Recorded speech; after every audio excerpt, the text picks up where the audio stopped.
There is a door opening in your life right now, and you did not force it open. Someone with influence beyond your own reach is being positioned to walk toward you, and when they arrive, what they offer will not fit inside the size of what you have known before. This is not the reward of hustle or the outcome of a clever plan you engineered in a quiet room. It was arranged before you had the language to ask for it. I am speaking directly to you, because this moment has been shaped with your name attached to it long before you understood your own worth. What is coming will not announce itself the way you expect. It may not look grand at first glance, but it carries weight, and that weight has been assigned to you on purpose. Habakkuk 1 verse 5 says, "Look among the nations and watch, be utterly astounded, for I will work a work in your days which you would not believe though it were told you." That verse was written to a people who could not picture their own rescue. You may be standing in that same place now, staring at if life feels smaller than what you sense is coming, unable to picture the shape of your own breakthrough. That is exactly where astonishment is designed to meet you. You have not been forgotten in the waiting.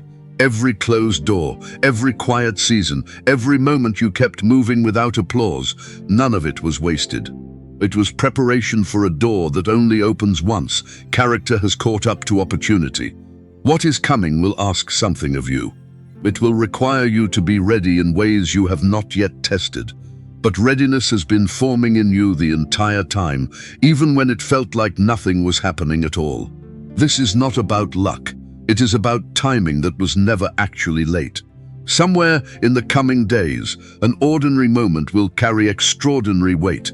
And you will recognize it because something in you has been quietly rehearsing for it without knowing that was what the rehearsal was for. Stay with what follows because the door in front of you is real, and so is the one who opened it. 1. The waiting was not wasted. For a long time you moved through seasons that nobody applauded. You did the right thing when no one was watching. You kept a good attitude in rooms where nobody would have blamed you for losing it. You showed up on time to work that felt beneath what you knew you carried inside you. None of that went unnoticed by me, even when it went unnoticed by everyone else. Think of a nurse finishing a double shift at 4 in the morning, checking one more chart before she leaves. When the hallway is empty and there is no supervisor watching to record what she did right. That kind of faithfulness rarely gets praised in the moment it happens. It gets rewarded later, once it has already become who she is. That is what has been happening in you. Psalm 105 verse 19 describes Joseph's long wait in prison this way. Until the time that his word came to pass, the word of the Lord tested him. Joseph did not sit in that place because I had lost track of him. He sat there because the dream he carried was too large for the man he still needed to become. The waiting was not punishment. It was the forge. You have asked why your breakthrough took so long. You have watched people with less conviction move faster than you, receive faster than you, celebrate sooner than you. That comparison has cost you more peace than you realize, but their timeline was never your assignment. What I was building in you required a different pace, because what is coming for you requires a different kind of person to carry it well. Ecclesiastes 3 verse 11 says, "He has made everything beautiful in its time, not early, not according to your preferred schedule. In its time, there is a shape to your story that only makes sense once enough of it has unfolded, the way a mosaic only becomes recognizable once enough tiles are placed. From where you are standing now, some of your delays still look like scattered pieces. They are not scattered, they are positioned. The endurance you built during the quiet years is not disconnected from what is about to happen. It is the very thing that qualifies you to receive it. A person handed influence before they have developed patience tends to misuse it. A person handed opportunity before they have built discernment tends to be moved by every flattering voice that approaches them. You were not given those seasons of testing to be punished. You were given them so that when this door opens, you will not crumble under what walks through it. People around you may have only seen the surface. They saw someone who seemed to be standing still, and they drew conclusions about your capability based on what was visible. They did not see the wisdom you were gaining in silence, the resolve you kept rebuilding after disappointment, or the quiet trust that held you together when your circumstances gave you no reason to hope. What they missed I was recording, and now what was hidden is about to be seen by someone whose attention will actually change the shape of your life. There is a difference between a door opening for some and that same person being able to sustain what walks through it. Many people receive a chance. Fewer have been shaped enough to hold on to it, grow it, and multiply what was placed in their hands. Your slower path built exactly that kind of grip. Your heavier season built exactly that kind of strength. So when you look back at the years that felt unproductive, stop reading them as wasted time. Read them as the part of the story that had to happen before the part you are about to enter. Nothing you endured was random. It was preparing the version of you who is ready to walk through what is coming next. A door you did not open. The person who is about to step into your life will not arrive with a trumpet announcement.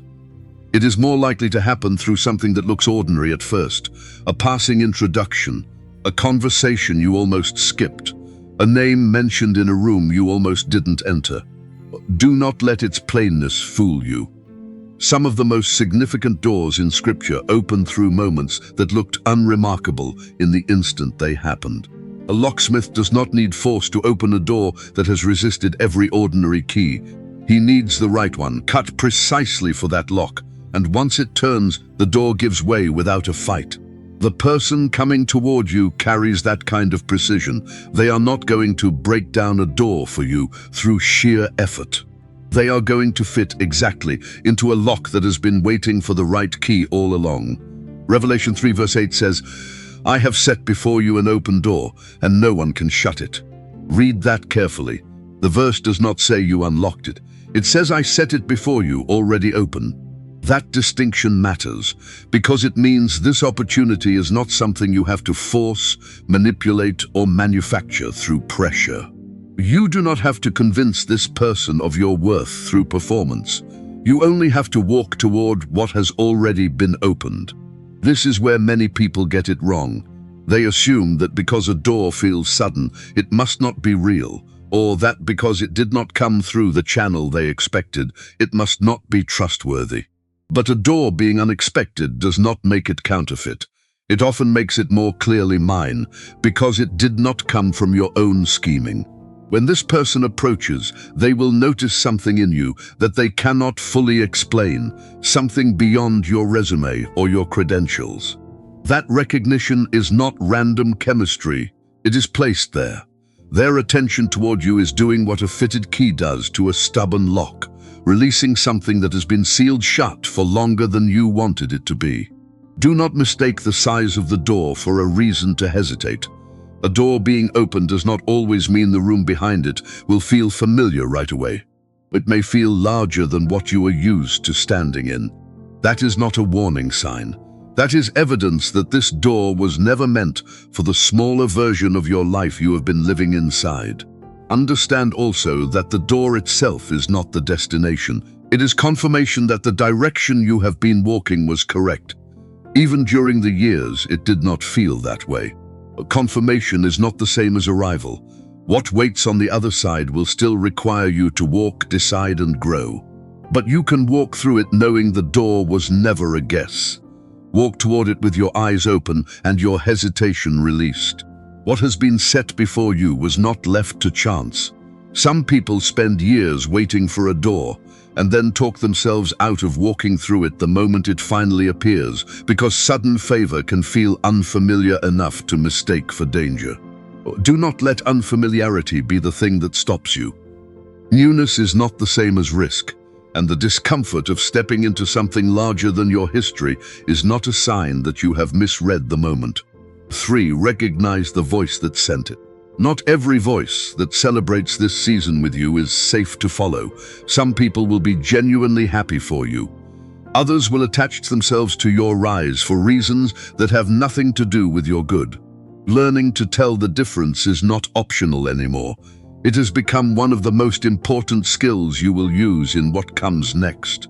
Or think of an old radio, the kind with a manual dial instead of a screen. Turn it slightly past the station and you get static laced with fragments of a voice, just enough to tempt you into thinking you are close.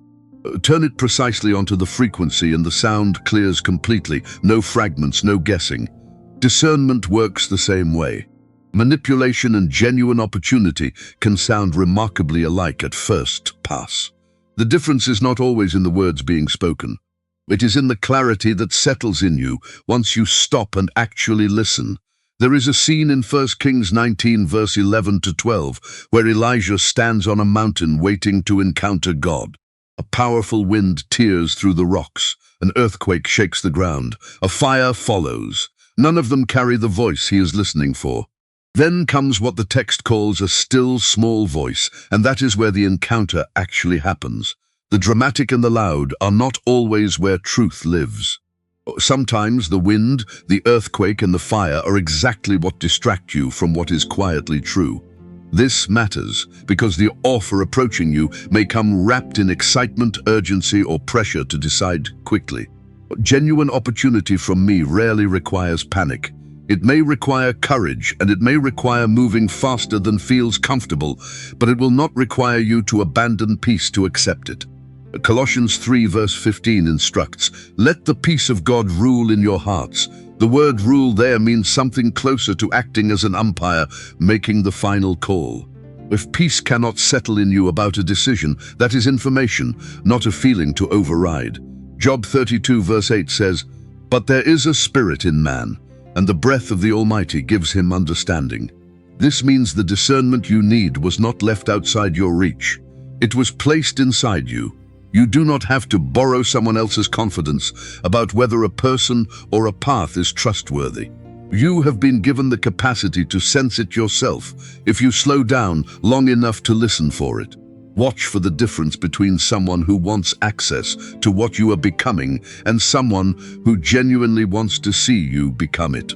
The first will push for quick closeness, will flatter faster than they have earned trust, and will grow impatient when you take time to think something through. The second will respect your pace and will not need constant reassurance that you value them. You are allowed to take your time discerning which one is standing in front of you. There will also be moments where the test is not a person at all, but a feeling of urgency that arrives out of nowhere, pressing you to respond before you have had a chance to think clearly. Urgency itself is not evidence of truth. Some of the most costly decisions people make are made under artificial pressure, manufactured by someone who benefits from your haste. Slow down anyway. A door that was truly set before you will still be standing there after you have taken the time to examine it honestly. What is genuinely yours does not require you to abandon wisdom to receive it. This season will bring both kinds of people. Do not assume every open door has only trustworthy hands attached to it. Test what you feel, notice what settles and what unsettles you. And remember that the loudest voice in the room is rarely the one carrying the clearest instruction. Give yourself permission to ask questions before you commit to anything. A genuine offer will still be genuine after you take time to understand it. If someone resists your questions, let that reaction tell you something. 4. What you must release to carry it. Growth into this next season will ask you to release things you once needed, and that release is not a loss, even though it may feel like one for a while. There are habits that helped you survive a smaller version of your life that will not serve the larger one you are stepping into. There are relationships that were right for a previous chapter, but were never designed to travel with you into this one. A nursery worker knows that a seedling cannot stay in the small container it started in, no matter how well it grew there. At some point it has to be lifted out, roots and soil disturbed, and moved into ground with more room. The plant does not choose the timing. It only has to survive the transplant long enough to grow into what the smaller container could never have supported. Some of what is happening in you right now is that same kind of necessary disruption. Isaiah 43 verse 8-19 says, "Do not remember the former things, nor consider the things of old. Behold, I will do a new thing." This is not an instruction to erase your history. It is an instruction not to let old categories define what is happening now. The things that used to explain your limitations do not get to explain your future. What I am doing does not fit inside the old file you have been keeping on yourself. Consider Abram in Genesis 12 verse 1, told to leave his country, his family, and his father's house for a place he had not yet seen. He was not given a map. He was given a direction and a promise. Leaving cost him familiarity, comfort, and the safety of the known. But staying would have cost him everything the promise was attached to. Sometimes obedience looks like walking away from what is comfortable before you can see what is next. You may grieve some of what you release, and that grief is allowed. Letting go of a relationship that no longer fits, or a version of yourself that used to feel safe, is not something you have to perform indifference about. But grief does not get to become the reason you turn back. Philippians 3 verse 13 to 14 says, "Forgetting those things which are behind and reaching forward to those things which are ahead, I press toward the goal." Paul does not say the past disappears from memory. He says it stops being the direction he faces. There will be a pullback toward what is familiar, especially in the early weeks of this transition, when the new ground still feels unfamiliar under your feet. That pull is not proof you made a mistake. It is only the discomfort of unfamiliar soil. Plants transplanted into more room often look worse for a short season before they look better, because their roots are adjusting to space they have never had to fill. Expect a similar adjustment in yourself. It does not mean the move was wrong. Not everyone in your life will understand this shift, and you do not owe every person an explanation for boundaries you are learning to keep. Some relationships will fade naturally once you stop feeding what they used to require from you. That is not cruelty. It is clearing space for what is aligned with where you are actually going. Hold loosely to what this season is asking you to release. What you are being given in exchange will make the loss make sense in time, even if it does not make sense yet. There is also an old version of yourself worth naming, honestly. The one who learned to expect less, to settle quickly, to avoid asking for what you actually needed, because disappointment felt safer than hope. That version served a purpose once. It kept you protected during years when protection mattered more than expansion. But it cannot be the one who walks through what is opening now. Release it the way you would release anything that has finished its assignment, with gratitude for what it did, and without guilt for setting it down. 5. The wait requires the preparation. A scripture holds a pattern for exactly what you are walking through, and it is worth slowing down to look at directly. There was a young woman named Esther, an orphan raised by her cousin, who ended up positioned inside a palace she never applied to enter. She did not scheme her way into influence. She was placed there, and years later, that placement became the exact position needed to save an entire people from destruction. When the danger came, Esther hesitated. Approaching the king without being summoned carried the risk of death, and every instinct in her told her to stay quiet, stay safe, and let the moment pass to someone else. Her cousin Mordecai responded with words that still carry weight generations later, recorded in Esther 4 verse 14. "Who knows whether you have come to the kingdom for such a time as this?" That question was not rhetorical comfort. It was a reframe of her entire life. Every quiet year in the palace, every moment she kept her identity concealed, every skill she developed without recognition, had been preparation for a single moment she could not have predicted in advance. She did not know, while she was living those years, what they were building her toward. She only understood it once the moment arrived, and she recognized she already had what it required. This is the pattern you are inside of right now. You were not placed where you are by accident, even in seasons that felt disconnected from any larger purpose. The ordinary years, the unnoticed years, the years where nothing seemed to be building toward anything in particular, were quietly assembling the exact readiness that a sudden moment would eventually require. Consider what it must have cost Esther internally to walk toward a king who could have ended her life with a single gesture. Courage in her story did not look like the absence of fear. It looked like moving forward while the fear was still present.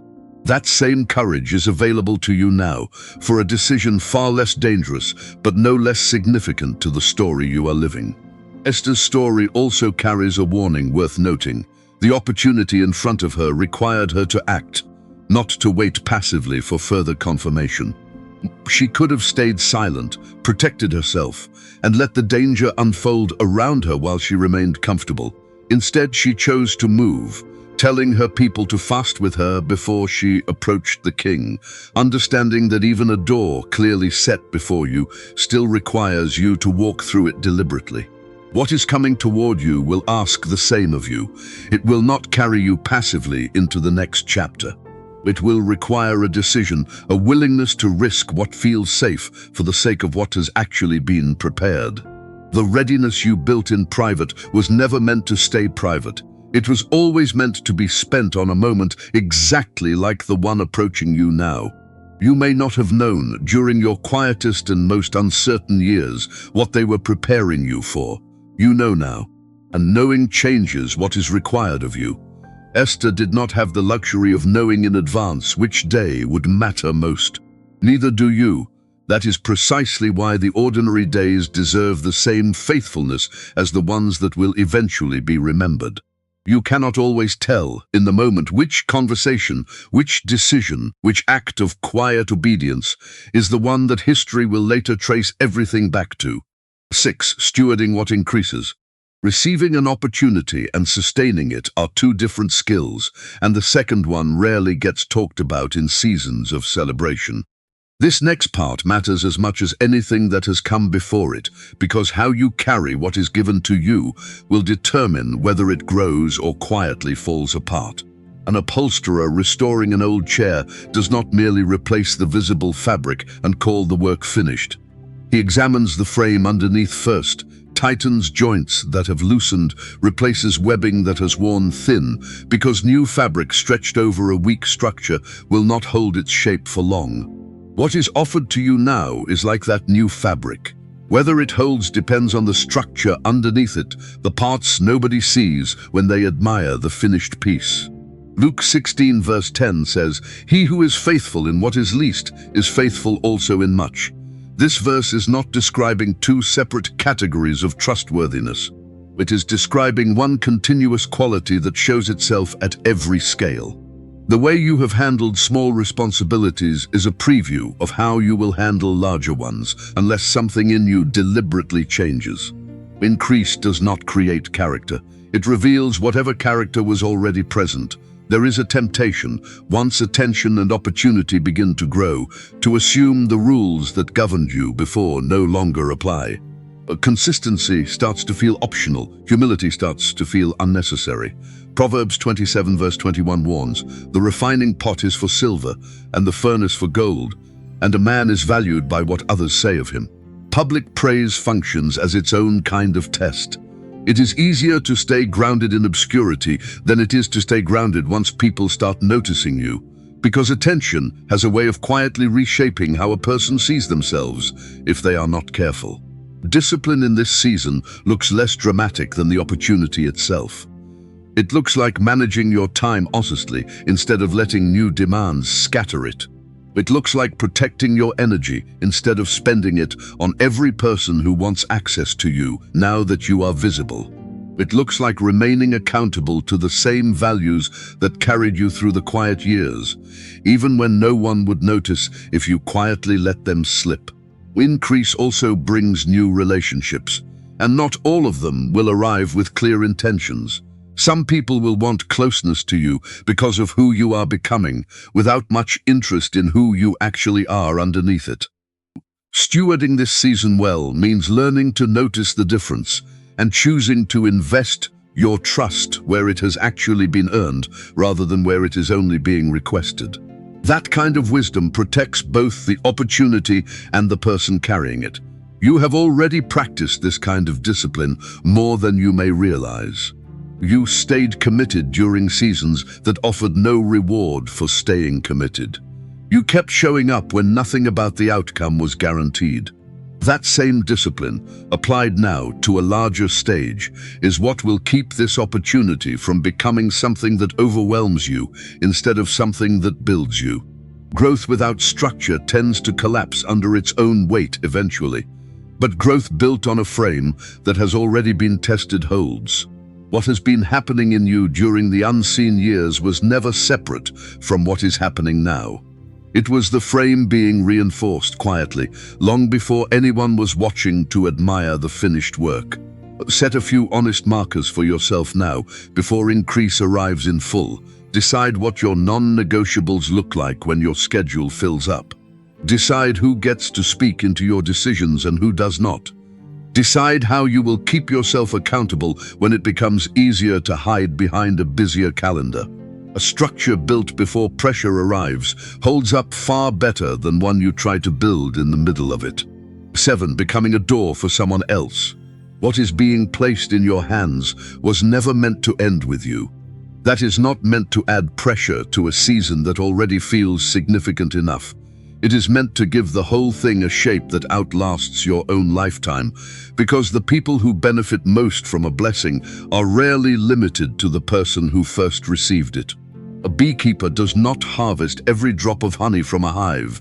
A colony needs a portion left behind to survive the coming winter, but a healthy hive produces far more than it needs for itself, and the surplus becomes available for others, precisely because the hive was never designed to only feed itself. Blessing, when it is functioning the way it was intended, tends to work the same way. What overflows was never meant to be hoarded inside the one who received it first.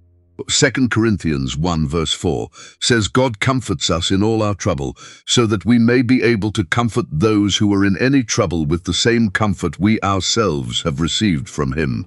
Notice the direction of that verse. Comfort received becomes comfort available to give away. The same pattern applies to opportunity, influence, and access. What is opening for you is not only about the door in front of you. It is about the doors your life will eventually help open for other people, some of whom you have not met yet. Think about who is standing where you used to stand, overlooked, waiting, wondering if their season would ever come. You know exactly what that waiting feels like because you just lived through it. That knowledge is not incidental. It is qualification. You are now positioned to recognize someone else who needs a door opened because you remember precisely what it felt like to need one yourself. This does not mean carrying everyone's weight or opening every door indiscriminately. It means staying aware that your rise was never intended to be a private achievement sealed off from the people around you. The influence coming your way carries responsibility toward others built directly into it. How you use it will shape more lives than just your own. There is a difference between striving to be seen and living in a way that naturally overflows toward others. Striving is exhausting because it centers entirely on the self. Overflow is different. It happens naturally once a person understands they were filled for a purpose larger than their own comfort. As you settle into what is opening for you, let that settling include this understanding. You were never meant to rise alone, and you were never meant to stay at the top alone either. Or you may not yet know who is waiting for the door you are about to become for them. That is fine. You do not need to know their name yet to start becoming the kind of person capable of opening it. Every step of faithfulness you take now is quietly preparing exactly that, whether or not you can trace the connection in this moment. Someday, and it may come sooner than you expect, you will find yourself on the other side of this exact conversation, except this time you will be the one speaking it over someone else. You will recognize the tiredness in their eyes because it used to live in yours. You will know exactly what to say, not because you rehearsed it, but because you lived it first. The waiting is ending, the door is real, and what walks through it with you now carries a weight and a purpose big enough to reach further than you can currently see. Something in you already knows this is no longer a hypothetical. The door is not a metaphor waiting for interpretation. It is a specific moment, arriving on a timeline that was never actually delayed, only different from the one you expected. What happens next depends less on whether the opportunity is real and more on whether you walk toward it with the steadiness it requires. Deuteronomy 31 verse 8 says, "The Lord, He is the one who goes before you. He will be with you. He will not leave you nor forsake you. Do not fear nor be dismayed." Read that as a description of what is already true about the road ahead of you, not as a wish for how things might turn out. The going before has already happened. What remains is the walking. Decide now what kind of person you intend to become on the other side of this door, before the door has fully opened. Decide it while your hands are still empty, so that when they are full, you already know what carrying it with integrity looks like. That decision, made in advance, will carry more weight than any decision made in the middle of pressure or excitement. Galatians 6 verse 9 says, "Let us not grow weary while doing good, for in due season we shall reap if we do not lose heart." The season you have been waiting for has a due time attached to it, and that time is closer than the years behind you made it feel. Do not let exhaustion talk you out of the final stretch before something you have carried for a long time finally becomes visible. Walk forward today as someone who already knows how this ends, not with arrogance, but with the quiet confidence of a person who has been paying attention to what has actually been happening beneath the surface of their own life. The door was never a rumor. It is standing open right now, and it has your name written across the frame. Before we go any further, pause here for a moment. If any part of what you just heard settled something in you or stirred up something you have been carrying quietly for a while, bring that here now. Talk to God honestly, the way you would talk to someone who has already seen everything you have been through and stayed anyway. Father, thank you. Before I ask you for anything else today, I just want to start there because you have been so patient with me. And I don't say thank you for that nearly enough. Thank you for not giving up on me during the years I nearly gave up on myself. There were nights I genuinely wondered if anything was going to change, and you knew that, and you stayed anyway. Thank you for the years that felt slow. Thank you for staying close even in the seasons I couldn't feel you clearly. I know now that you were never absent. I was just too tired, or too discouraged, or too focused on what wasn't happening yet to notice everything you were quietly building underneath the surface. God, I bring you the parts of me that still feel unsure about what's ahead. If I'm honest, some of what's opening up in my life feels bigger than I know how to hold right now. I don't want to shrink back from it out of fear, but I also don't want to rush into it out of pride or out of an old hunger to finally be seen. Help me tell the difference between the two. Help me walk forward with steady hands instead of grabbing hands. I think about everything I've released to get here. Old habits, old comfort, maybe even people I loved but couldn't keep carrying into this next part of my life. Some of that still aches if I let myself sit with it. So I'm asking you to heal whatever grief is still tangled up in all that letting go. I don't want to walk into something new while dragging something unfinished behind me. Give me discernment, God, real discernment, not suspicion, not fear of everyone who gets close to me, but a clear, settled sense of who I can trust and who I need to keep at a distance for a while. Show me how to slow down when something feels rushed, and give me the courage to wait even when waiting feels like I might miss my moment. I know now that what's truly meant for me was never going to require me to abandon peace to receive it. I also want to ask you to keep me humble through whatever increase is coming. I've seen what attention does to people who weren't ready for it, and I don't want that to be my story. Keep me tethered to who you made me to be underneath all of it. Remind me, especially on the good days, where all of this actually came from. And God, I don't want to keep this to myself once it grows. Whatever door opens for me, let it eventually become a door for somebody else too. Let me remember exactly what it felt like to wait, to feel overlooked, to wonder if my turn would ever come, so that I recognize that same look on someone else's face and know exactly what to do with it. Thank you for going ahead of me into whatever this is.